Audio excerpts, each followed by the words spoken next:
Palavra, no Salmo 38, nós louvamos a Deus, louvamos ao Senhor por seu amor, por sua bondade, por sua infinita misericórdia. O Senhor é bom, o Senhor sempre é bom, a sua misericórdia é infinita sempre. E se é infinita é sempre, Mas é infinita e nos alcança sempre, porque o Senhor é bom. O Senhor é bom sempre. Às vezes tem algumas frases que o pessoal diz: o Senhor tem sido bom, mas é uma frase meio estranha, porque o Senhor, Ele não tem sido bom, Ele é bom sempre, Ele é bom, sempre foi.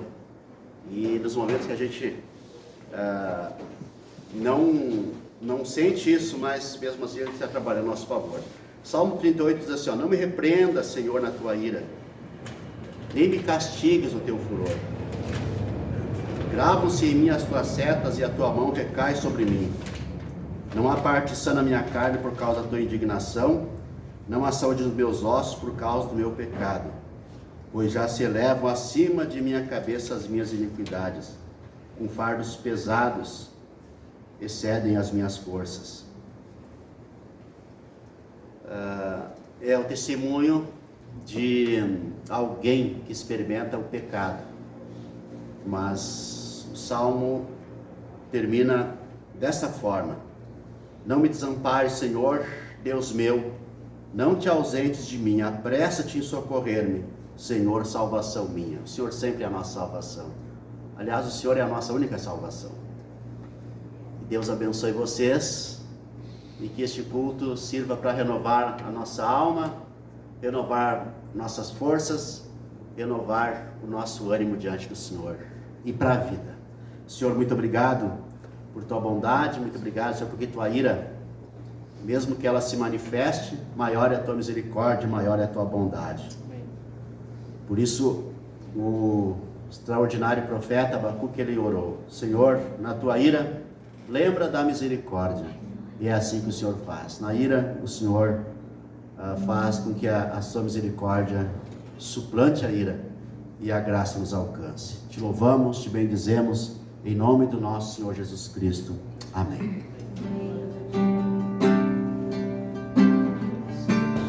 Vamos louvar o Senhor.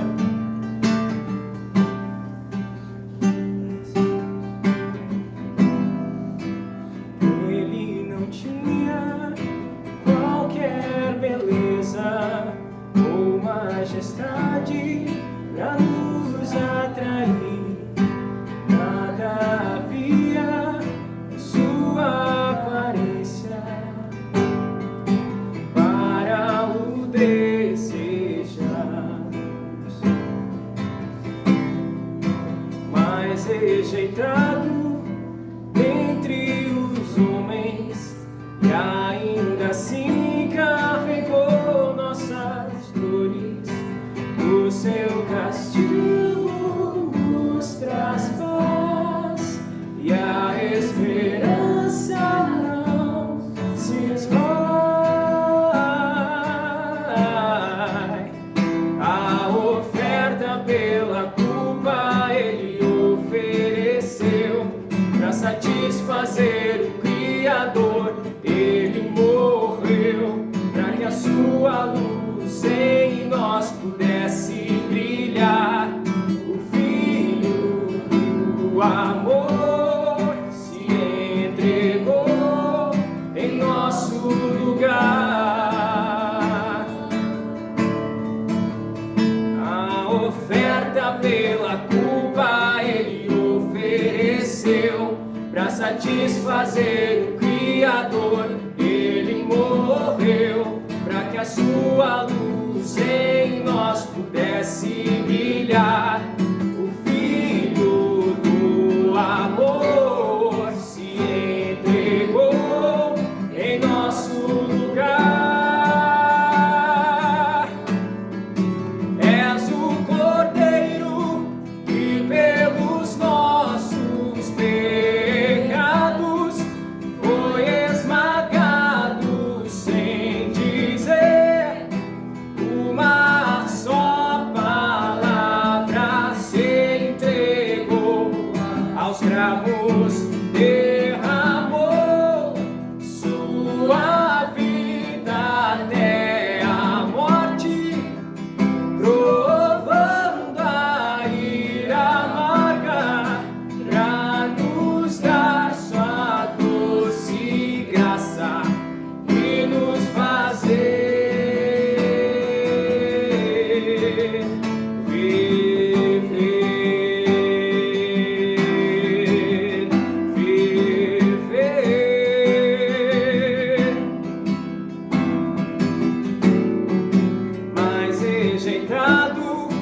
dentre os homens, e ainda assim carregou nossas dores. O seu castigo nos traz paz, e a esperança não se esvai. A oferta pela culpa ele ofereceu para satisfazer o Criador. Ele morreu para que a sua luz em nós pudesse brilhar. O Filho do amor se entregou em nosso lugar. És o Cordeiro que pelos nossos pecados foi esmagado sem dizer uma só palavra. Se entregou aos cravos, derramou sua vida até a morte, provando a ira amarga pra nos dar sua doce graça e nos fazer. És o Cordeiro Que pelos nossos pecados foi esmagado sem dizer uma só palavra se entregou aos cravos, derramou sua vida até a morte, provando a ira amarga pra nos dar sua doce graça e nos fazer viver, e nos fazer viver. Graças te damos. Graças te damos. Bendito seja Amém. Deus. Bendito seja Deus. A lei do Senhor é perfeita, a lei do Senhor é agradável, e por isso nós vamos cantar o Salmo 119.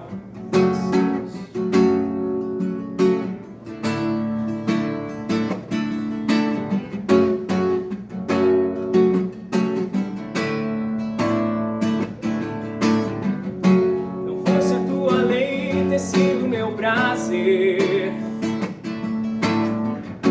há muito tempo eu teria perecido. Jamais me esquecerei dos teus preceitos, porque por eles tens me dado vida eterna. Bem sei que a tua palavra é ensino e repreensão, a educação e correção, um bálsamo pro coração. A lei é o que me faz saber que eu devia perecer, mas conta que por graça e amor salvaste este vil pecador. Vamos cantar mais uma vez esse refrão. Bem sei que a tua palavra é ensino e repreensão, a educação e correção, um bálsamo pro coração. A lei é o que me faz saber que eu devia perecer, mas conta que por graça e amor salvaste este vil pecador.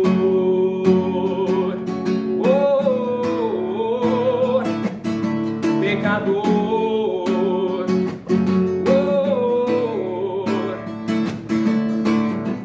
Toda perfeição tem o seu limite, mas os teus mandamentos são sem fim. Eu amo a tua lei, só a tua lei.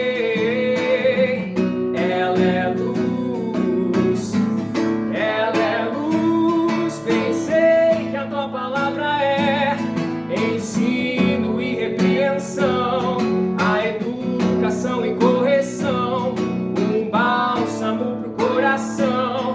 A lei é o que me faz saber que eu devia perecer, mas conta que por graça e amor salvaste este vil pecador.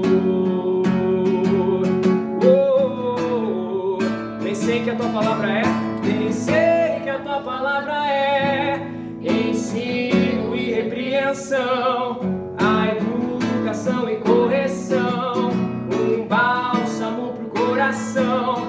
A lei é o que me faz saber que eu devia perecer, mas conta que por graça e amor salvaste este vil pecador. Mais uma vez. Pensei que a tua palavra é ensino e repreensão, a educação e correção, um bálsamo pro coração. A lei é o que me faz saber que eu devia perecer, mas conta que por graça e amor salvaste este vil pecador.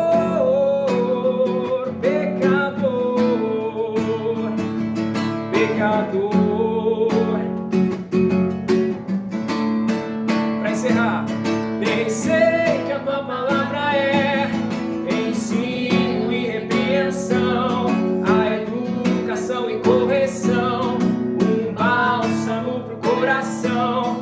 A lei é o que me faz saber que eu devia perecer, mas conta que por graça e amor salvaste este vil pecador.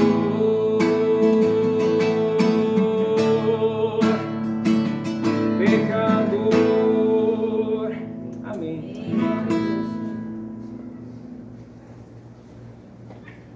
Pode sentar, meus irmãos, graças a Deus. Na semana passada,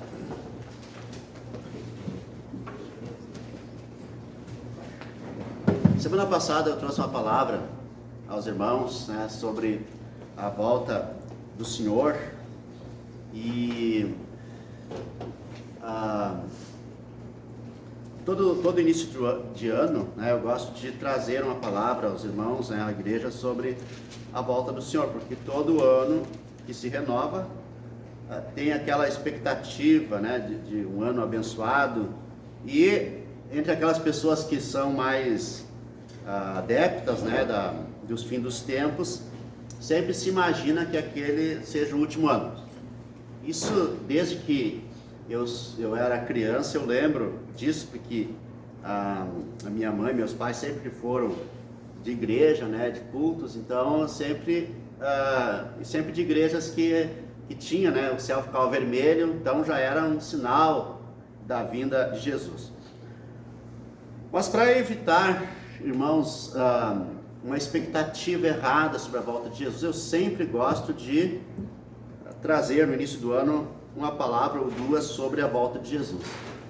Semana passada, né, eu falei aqui, quem não estava no culto, talvez tenha visto também depois da transmissão, mas eu falei uma palavra que talvez, né, depois eu e a Ari conversamos em casa, talvez assim, quem sabe o não costume, né, da linguagem, talvez possa ter uma interpretação não daquilo que realmente eu quis dizer. Que eu disse o seguinte, que nós como cristãos, a gente não deveria viver, né, desejando a vinda de Jesus em favor daqueles que não são salvos. Então a questão é que a gente deve esperar a volta de Jesus, desejar, mas não naquela expectativa errada, né, de se concentrar no nosso desejo e esquecer a missão que nós temos. Então é justamente que eu quero continuar falando sobre isso. Porque, irmãos, há uma expectativa errada sim, há uma maneira errada de esperar a volta de Jesus, que é aquela maneira de pensar em me livrar desse mundo. Esse mundo é mau, este mundo é ruim, e eu quero que Jesus volte logo. Isso foi expressado em muitos cânticos, né, no passado, e em alguns locais ainda é. E enquanto fazem isso, esquecem da missão que o cristão tem no mundo. Qual é a missão que o cristão tem no mundo? É pregar o evangelho para alcançar o máximo de pessoas possível, porque essa ideia, essa expectativa que Jesus vai voltar amanhã, que Jesus que está às portas vai voltar hoje, ela não é antiga, meus irmãos, ela é muito nova. Porque se nós formos para trás, né, há 200, 300 anos atrás, na era das missões, das grandes missões, quando o mundo inteiro foi alcançado por missionários, os grandes missionários que hoje a gente lê a história deles, eles não tinham essa ideia, né, de que Jesus tinha que voltar para livrar eles do mundo. Muito pelo contrário, eles tinham a ideia de que eles deveriam ir ao mundo para ganhar muitas pessoas, porque um dia Jesus iria voltar, iria encontrar, né, a igreja muito mais viva, muito mais atuante. Essa é a ideia histórica do cristianismo, essa é a verdadeira ideia. Essa expectativa de Jesus volta para me salvar deste mundo, ela é nova. E nem na época dos apóstolos isso existia. E é exatamente isso que o texto em 2 Pedro, capítulo 2, 2 Pedro, capítulo 3, do verso 7 ao 18, vai dizer: há todavia uma coisa, amados, 2 Pedro, capítulo 3, verso 8 em diante.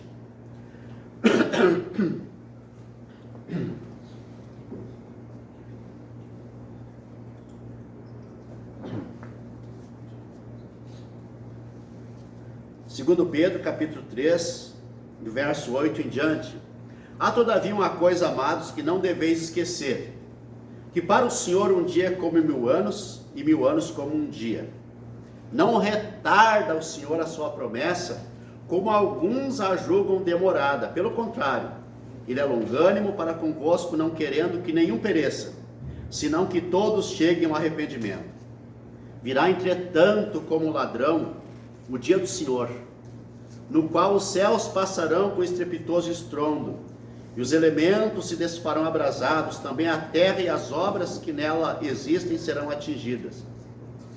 Visto que todas estas coisas serão assim desfeitas, ou seja, visto que, uma vez que isso vai acontecer, que a terra vai ser, digamos assim, vai passar com estrepitoso estrondo, que os elementos se desfarão abrasados, incendiados ou derretidos, visto que todas essas coisas hão de assim ser desfeitas, deveis ser tais como os que vivem em santo procedimento e piedade, esperando e apressando a vinda do dia de Deus, por causa do qual os céus incendiados se desfarão e os elementos abrasados se derreterão. Nós, porém, segundo a sua promessa, esperamos novos céus e nova terra, nos quais habita a justiça. Por esta razão, amados, ou seja, porque isso vai acontecer, esperando estas coisas, empenhai-vos por ser achados por Ele em paz, sem mácula e irrepreensíveis, e tende por salvação longanimidade de nosso Senhor, como igualmente o nosso amado irmão Paulo vos escreveu segundo a sabedoria que lhe foi dada, ao falar acerca desses assuntos, como de fato costuma fazer em todas as suas epístolas, nas quais há certas coisas difíceis de entender, que os ignorantes e instáveis deturpam, como também deturpam as demais escrituras, que para a própria destruição deles. Vós, pois, amados, prevenidos como estáis de antemão, acautelai-vos, não suceda que, arrastados pelo erro desses insubordinados, descaiais da vossa própria firmeza. Antes, né, já que isso vai acontecer, antes crescei na graça e no conhecimento de nosso Senhor e Salvador Jesus Cristo. A Ele seja a glória, tanto agora como no dia eterno. Amém. Irmãos, tem uma maneira errada de esperar a volta de Jesus. E tem uma maneira certa de esperar a volta de Jesus. E semana passada eu comecei a falar sobre a maneira correta.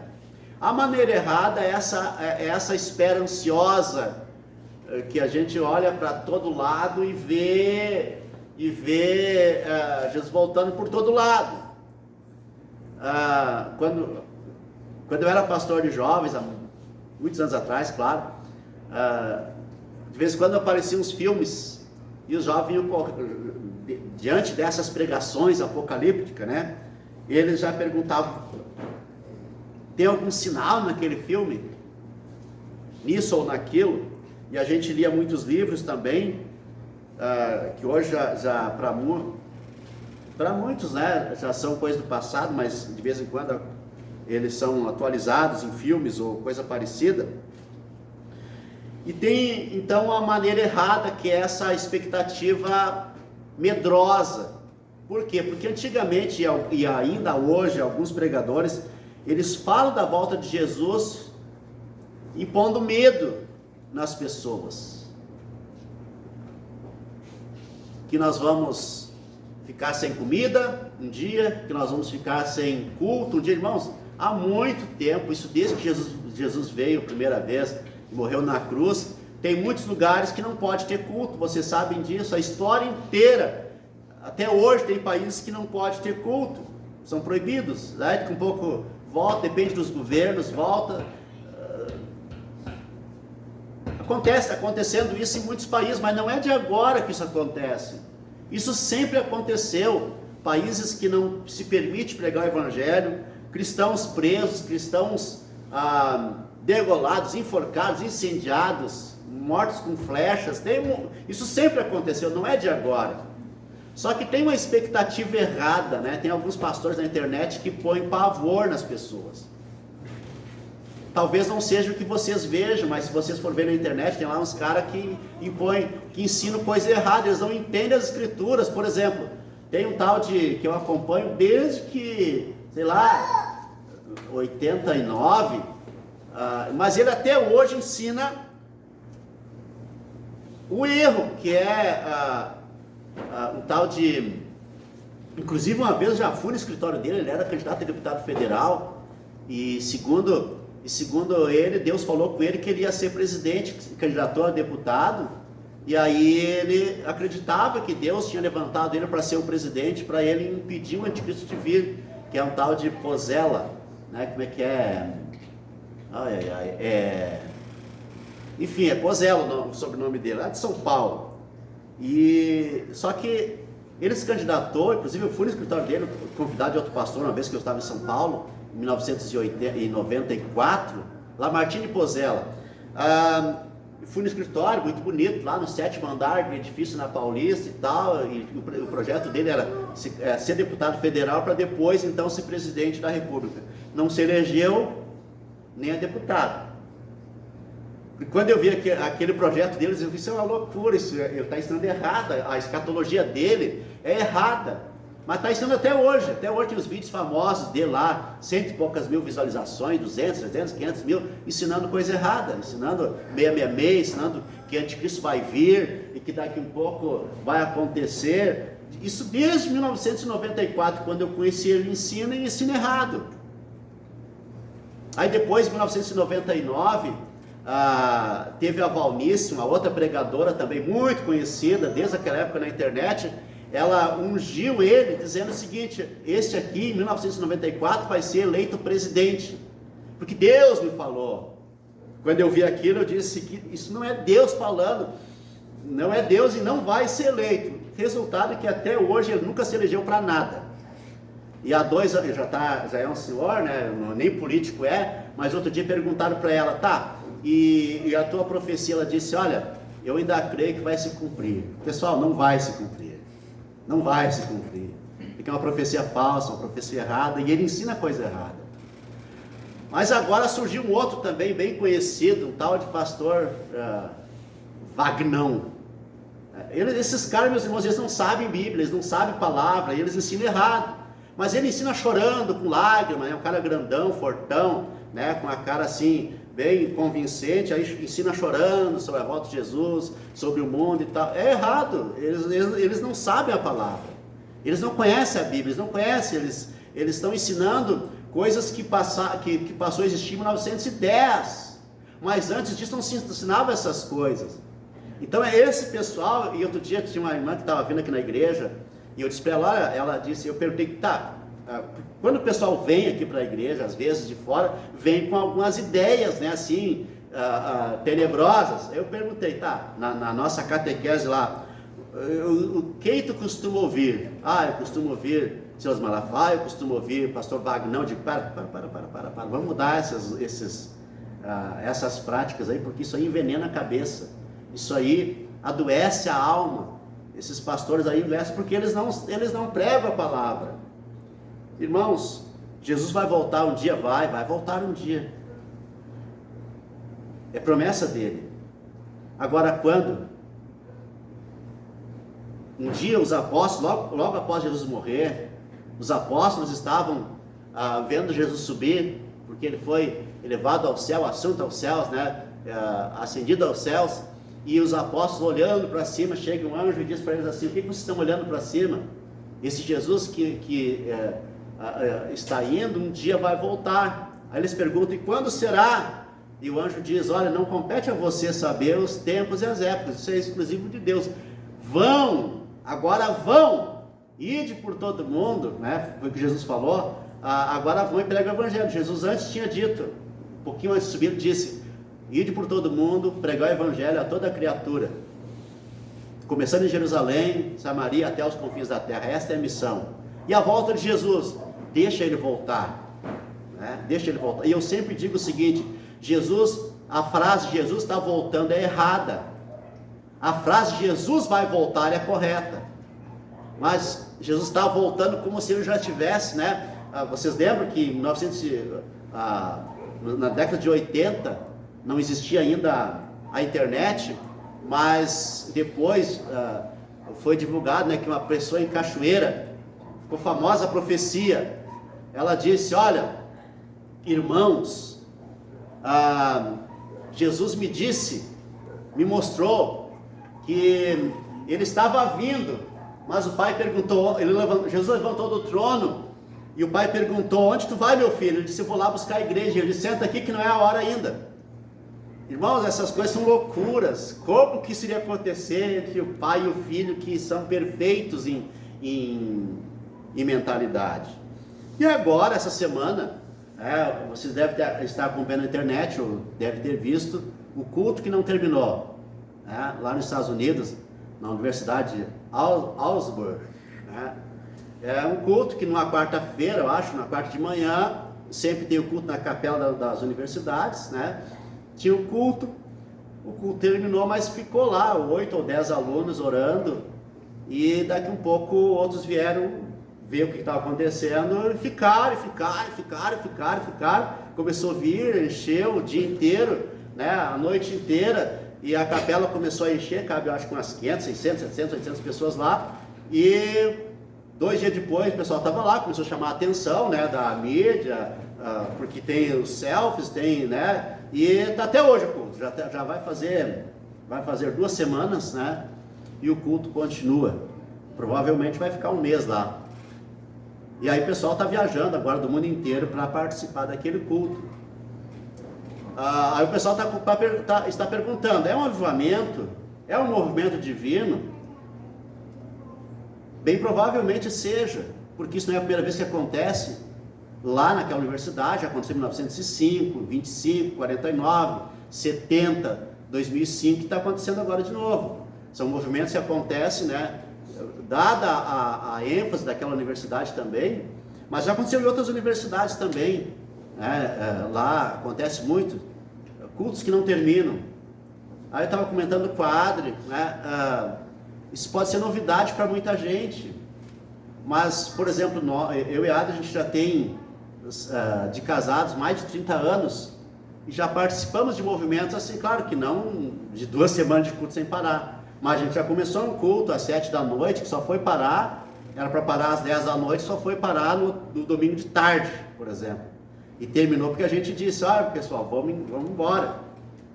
Vamos embora. Um dia eu estava num culto, a gente começou o culto no sábado à noite, na sexta à noite, e aí o pessoal resolveu ficar, não terminar o culto. Alguns foram embora, mas outros ficaram ali a noite inteira orando, cantando, orando. A gente tinha que fazer um meio baixo por causa dos vizinhos.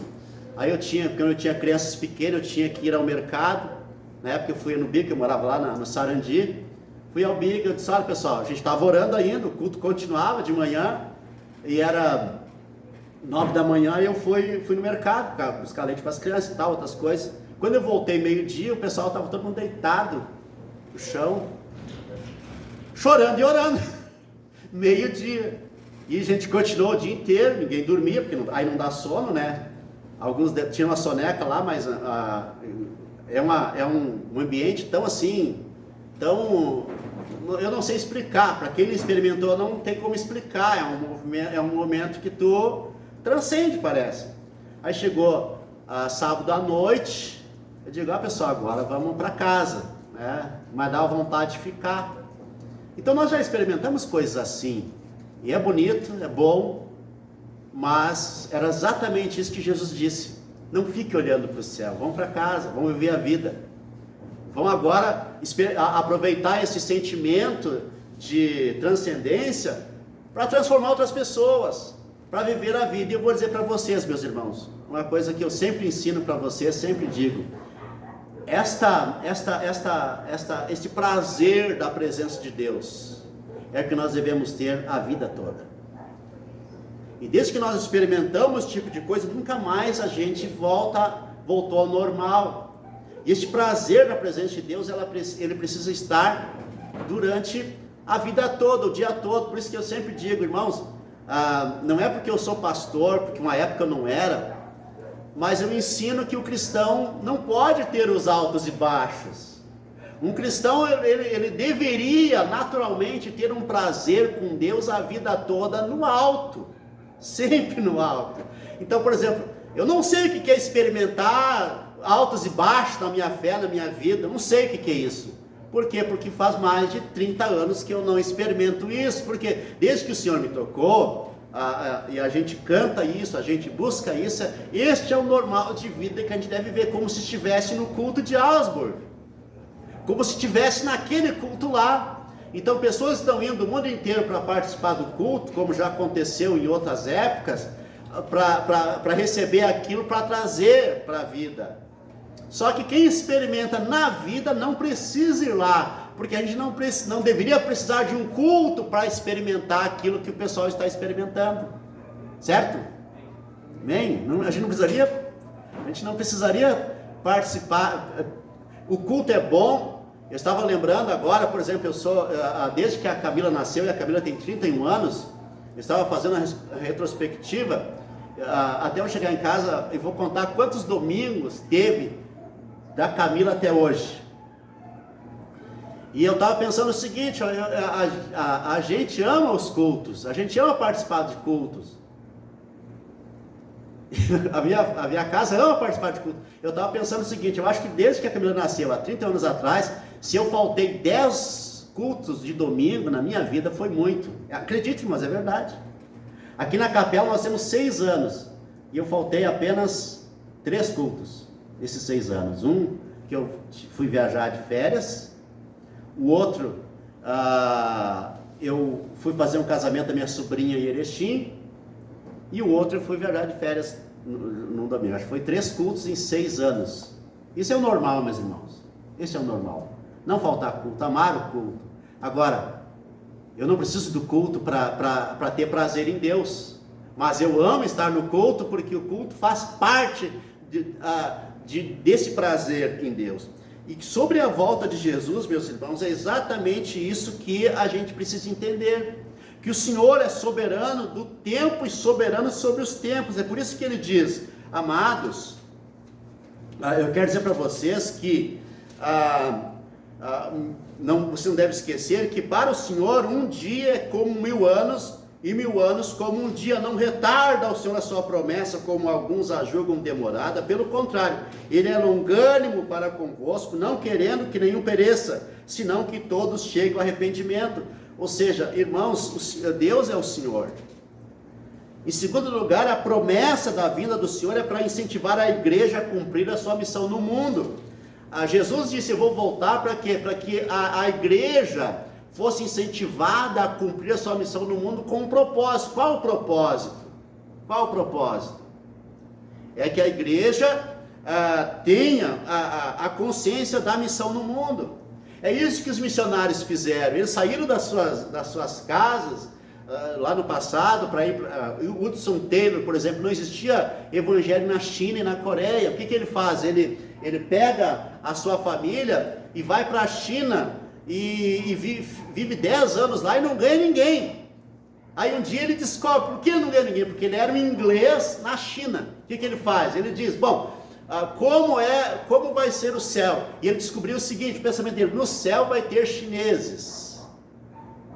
E no céu chineses serão chineses, e não ingleses. Ou seja, parecido com Cristo, porque foi Deus que fez o chinês. Deus não fez o chinês inglês, e nem fez o inglês chinês.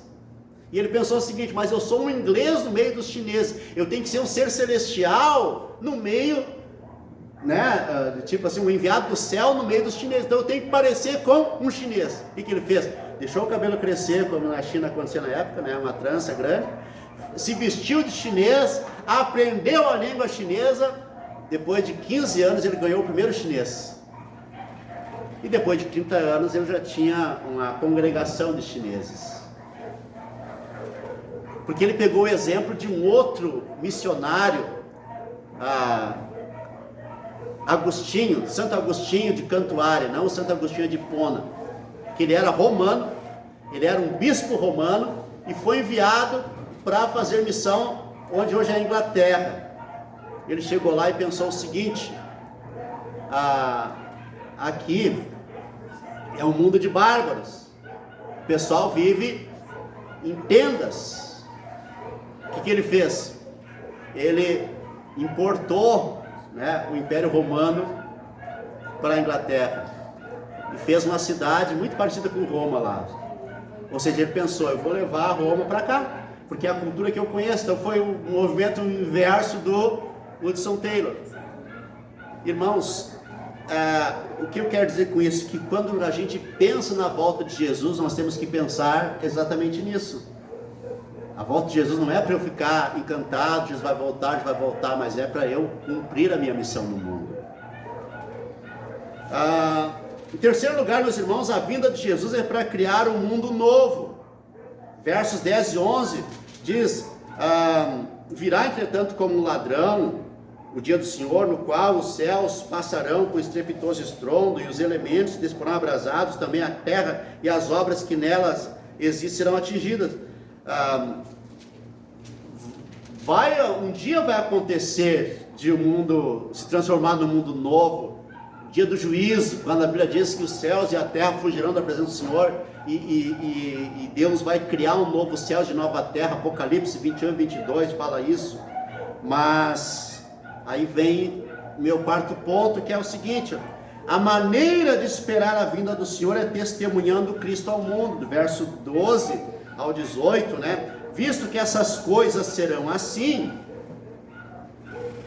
deveis ser tais como os que vivem em santo procedimento e piedade, esperando e apressando a vinda do dia de Deus, por causa do qual, né, os céus incendiados serão desfeitos e os elementos abrasados se derreterão. Nós, porém, esperamos novos céus e nova terra nos quais habita a justiça. Por essa razão, amados, esperando estas coisas, empenhai-vos por seres achados por ele em paz, sem mácula e irrepreensíveis, e tendes por salvação longanimidade nosso Deus, nosso Senhor, como igualmente o vosso irmão Paulo vos escreveu segundo a sabedoria que lhe foi dada.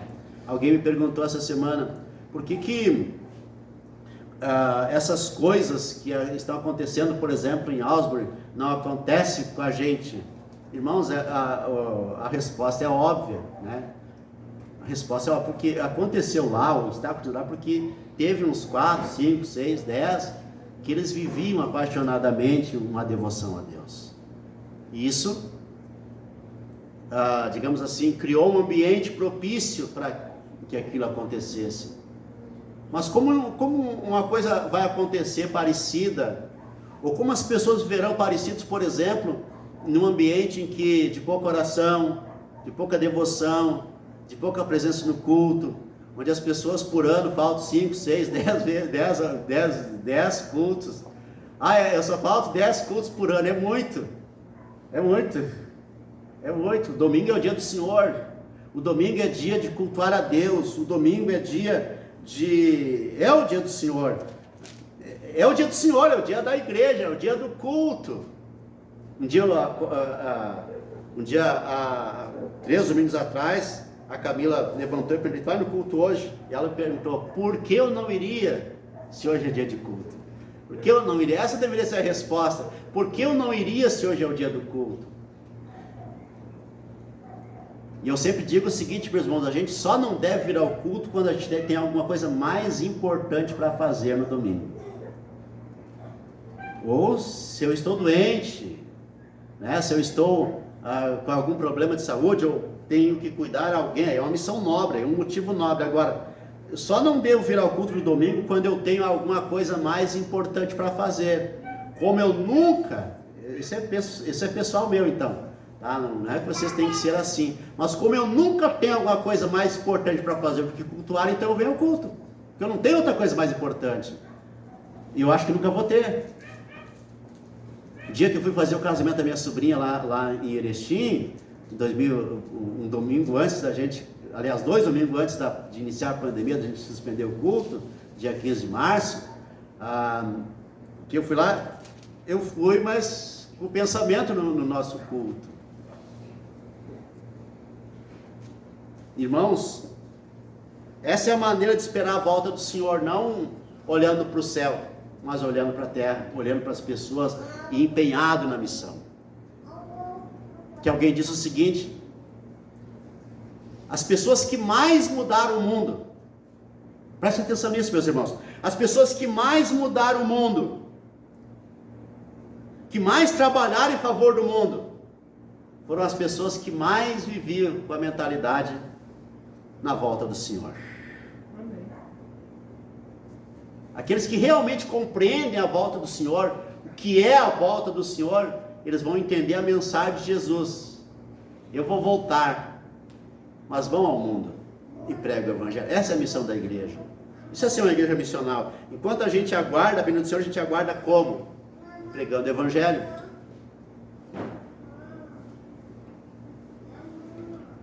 Mas Jesus disse, né? Quando vocês viram essas coisas acontecer, fujam para os montes. E algumas pessoas estão fugindo para os montes. Aliás, hoje não tanto, né? Mas nos anos 80, quando eu comecei a entender as coisas do Evangelho, tinha muitas pessoas que iam aí ficam loucas. Vocês lembram, em 1979, do Jim Jones? Você sabe quem é o Jim Jones? Era um pastor americano que pregava a volta de Jesus como tantos outros. O que ele fez? Ele disse: vou pegar minha congregação e vou fugir da sociedade, porque Jesus vai voltar. O que ele fez? Ele comprou uma grande propriedade na Guiânia, fez lá sua congregação, trouxe as suas 800 pessoas da congregação para morar ali, e quando ele entendeu que o mundo não tinha mais jeito, o que ele fez? Ele matou todo mundo. Mas antes ele era um pastor normal que eu. Até a ideia da vinda de Jesus surtar ele. Isso foi em 79. Todo mundo morreu envenenado, inclusive ele. Chico Anísio depois fez o Tintones, lembra o Tintones? Os mais antigos lembram. Mas agora, nos anos 90 e 94, teve nos Estados Unidos um David Koresh. Vocês lembram dele, David Koresh? Saiu na mídia, Jornal Nacional e tal. O que aconteceu com David Koresh? Ele também era um pregador da volta de Jesus, um bom pregador, que tinha lá suas 300 pessoas, também comprou uma propriedade chamada Monte Sião, mudou, fez um edifício lá para todo mundo morar lá, a sua congregação foi morar lá com ele. Mas ele pensou o seguinte: vai vir o anticristo. O que ele fez? Fez que nem esses pastores bobos do Brasil estão fazendo propaganda de armas, né? Fazendo propaganda de armas, ensinando o povo a se armar para se defender. Olha só, eu não sou contra o cristão ter armas, certo? Eu não sou nem armamentista e nem desarmamentista. É direito do cristão ter uma arma, eu acho. Acho que é um direito defender, né, de ter uma arma. Eu não tenho, mas quem quiser ter, eu não acho errado ter para defender a sua família, né? Não é errado. Agora, errado é essa propaganda, né? Nem o pastor outro dia, um amigo meu escreveu na internet: eu não confio e não quero ser amigo de quem não defende o porte de armas. Eu não defendo e nem não defendo. Acho que é um direito de cada um, mas não é minha missão fazer propaganda de armas. Outro dia um amigo meu, pastor, ele fez uma propaganda lá, depois apagou, dada a repercussão, preparando um sermão, uma Bíblia, um copo de uísque, um charuto e uma arma, preparando o sermão de domingo. Para quê? Mas voltando, né, que não tem nada que ver com a vida dos outros, né, mas tem ao mesmo tempo, porque eu quero passar para vocês uma mensagem. O que acontece, meus irmãos? Esse David Koresh, ele ensinou o pessoal a se armar, comprou armas e armas e armas, e disse: a partir de agora nós vamos treinar. E começou a treinar, e o FBI começou a investigar. Resultado que houve um cerco do FBI, houve tiroteio entre a igreja e o FBI, e resultado, quando ele viu que, aí o FBI negociou para tirar as crianças, tiraram parte das crianças, mas os filhos dele, que ele tinha filho com, sei lá, 10 mulheres, eu acho, ele tinha 18, 20 filhos, 3 ou 4 saíram fora, mas os outros, eles, segundo as investigações, ficaram lá. Quando viu que não tinha mais saída, os obreiros dele botaram fogo na propriedade, e morreu todo mundo. E morreu, até hoje é uma polêmica isso aí. Morreu todo mundo, agora, 94, inclusive ele, o David Koresh. Por quê? Mas antes disso ele era um pregador normal. Mas a ideia da vinda de Jesus começa a enlouquecer as pessoas, e começa a acreditar em teoria de conspirações. E aí começa a ver anticristo em tudo. Em 1913, aliás, 2013, na época da Dilma, alguns amigos meus começaram a dizer: a Dilma vai implantar o chip, e já está tudo contratado para 2019, todo o Brasil ter um chip. Irmãos, lá na época, deve estar no meu Facebook até hoje, eu criei uma polêmica, porque na época eu era bem polêmico, né, no Facebook, e eu disse: isso não vai existir, em 2019 ninguém vai ter chip. Sabe por que não? Não é porque eu sou esperto e sei tudo, não, é porque é muito caro. Imagina, o Brasil não tem ninguém, nem Estados Unidos, nem China, nem ninguém tem dinheiro para implantar chip em todo mundo. Não tem. Sabe quando é que todo mundo vai ter chip? Nunca. Anote o que eu estou dizendo. Enquanto vocês forem vivos, vocês não vão ser obrigados a usar chip. Por quê? Porque é muito caro. Vão usar cartão. Tem tecnologia de chip? Tem. Já tem gente que tem chip? Tem. Mas isso não é de agora. Em 1995 teve uma polêmica porque uma mãe colocou um chip de rastreio numa filha no ombro, que isso tem muito entre os ricos, né, para rastrear onde é que os filhos vão. Desde 1990 tem isso. Mas quem pode pagar isso? Gente muito rica, porque imagina rastrear, se eu não tenho recurso, dinheiro para colocar um alarme, né, na minha casa, caro de filmagem, eu vou ter para colocar um chip que custa milhares de dólares. Mas tem, se alguém quiser, contrate uma empresa de segurança, eu quero rastrear o meu marido, põe um chip nele, desmaia ele, faz a cirurgia, vai no hospital, coloca um chip nele, já tem. Mas isso não é de agora, tem há muito tempo, mas é muito caro, meus irmãos, é muito caro. Agora, O governo pode rastrear? Pode. O governo sabe onde tu mora? Sabe. Isso não é de agora também. Sabe. Quem tem celular é rastreado pelo governo? É. Quem tem CPF é rastreado? É. Quem faz Pix é rastreado? É. O governo sabe o teu movimento bancário, antes pelo teu CPF, agora mais fácil ainda pelo Pix. Então não tem como fugir do governo. Porém, meus irmãos, isso é ruim, isso é bom. Quando dá o teu CPF, eu não vou dar meu CPF lá no mercado porque o governo vai me rastrear. Ele já te rastreia, mesmo que não dê o teu CPF no caixa do mercado, ele já te rastreia. Se o governo quiser te achar, ele te acha, porque eu tenho teu endereço. Quem acessar o Google, já era, já está no sistema, já acabou. Mas eu moro lá no interior um local longe aí, no interior, lá no interior, sei lá da onde, mas se tem o celularzinho ligado, meu irmão, já era. Mas isso não interessa, por quê? Porque, irmãos, não é a maneira correta de viver tenso, é confiar no Senhor.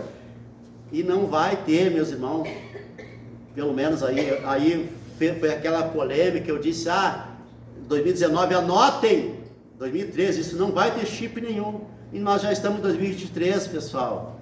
E a Dilma não comprou chip nenhum, era fake news, não tem chip comprado, não teve contrato nenhum.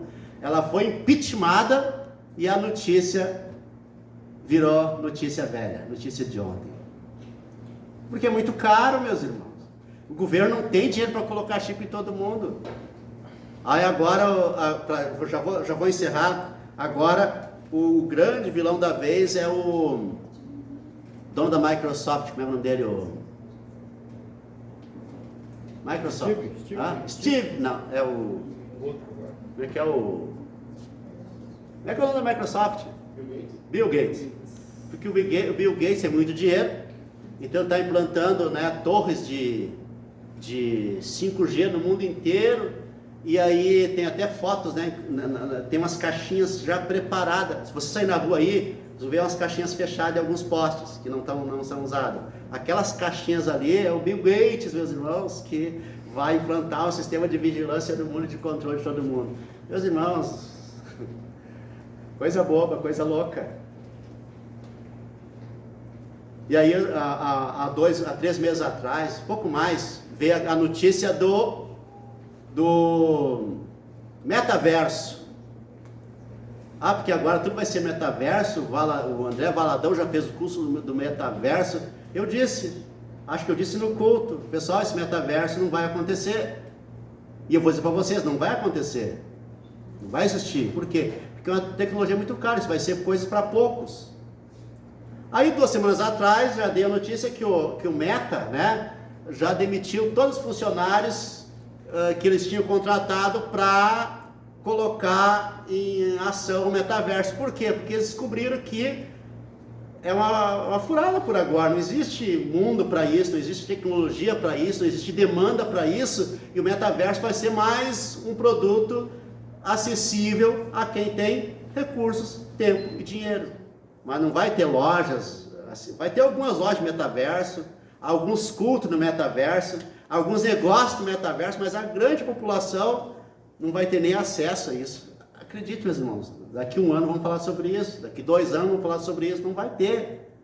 Então assim, nós da Capela Missional, nós não temos essa neura pela volta de Jesus, nós temos que fazer a nossa missão.